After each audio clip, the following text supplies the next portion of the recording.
Au début de ce 11e rendez-vous des 40 gestes d'amour pour le carême par le pape François, je voudrais vous adresser mes chaleureuses salutations et mes remerciements.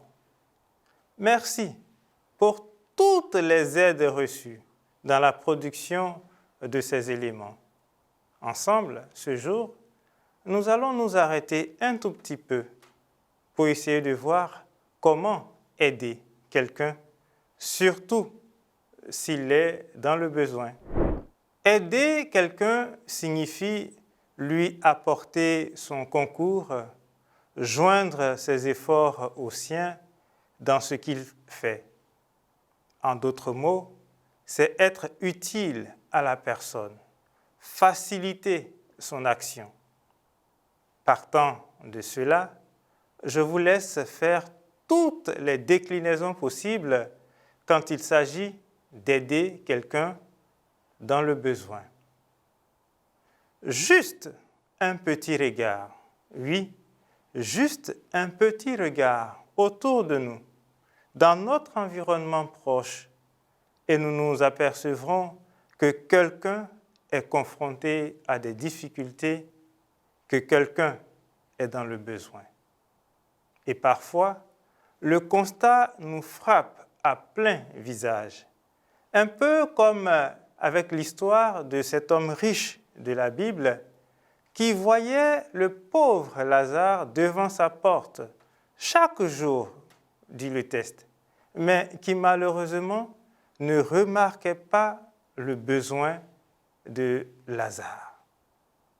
Or, justement, Dieu a mis en nous un cœur de chair pour nous laisser toucher par les attentes ou les besoins, et j'ose dire les besoins légitimes de l'autre, que ce soit à la maison ou au travail ou encore dans tout autre environnement. Devant une telle situation, nous ne pouvons qu'être touchés et souhaiter aider l'autre à s'en sortir. Mais alors, question, que faire? Comment agir? Avec le concours de la plateforme IEPS, nous vous donnons quelques pistes pour nous rendre utiles, de manière simple, de manière discrète, mais de manière efficace.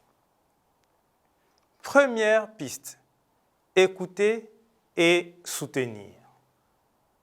Être tout simplement présent pour la personne, en l'écoutant et en prenant des nouvelles, c'est déjà une aide très utile.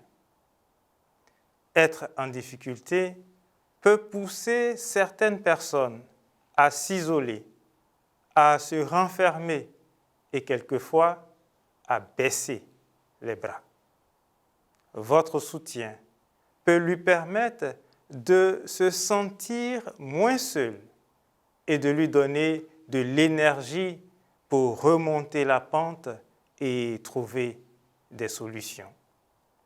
Tout ça, bien sûr, on le fait sans jugement et avec bienveillance. Et puis, on ajoute à son rythme. Votre rythme n'est pas obligatoirement le rythme de la personne dans le besoin. C'est avec son rythme qu'il faut avancer. Vous n'êtes pas forcément obligé d'évoquer ces problèmes si vous sentez que la personne est un peu gênée ou que vous n'êtes pas à l'aise vous-même. Vous pouvez lui proposer une sortie, une petite balade. Cela va lui changer les idées et puis lui offrir une petite bouffée d'oxygène. Deuxième piste, orienter vers les professionnels compétents. Vous savez, pour certains besoins spécifiques qui nécessitent une aide particulière, il est important que vous restiez dans votre rôle d'ami ou de connaissances et d'orienter la personne vers des professionnels compétents. Certains sujets sont assez délicats et ne peuvent pas être à la portée de tous.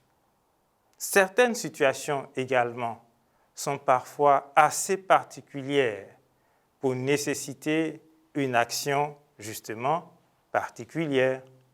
Et si nous n'avons pas cette compétence, soyons simplement et seulement des canaux d'orientation vers les personnes compétentes. Troisième piste, apporter une aide matérielle. Cette piste est essentielle, surtout en ce temps de carême, dont l'un des piliers est justement le partage. Nous avons la prière, la pénitence et le partage. Et la troisième piste nous oriente vers le partage. Il est certes vrai que l'on puisse partager des conseils ou des fruits de l'esprit pour parler comme quelqu'un. Mais ce dont il s'agit ici véritablement, c'est le partage d'éléments concrets.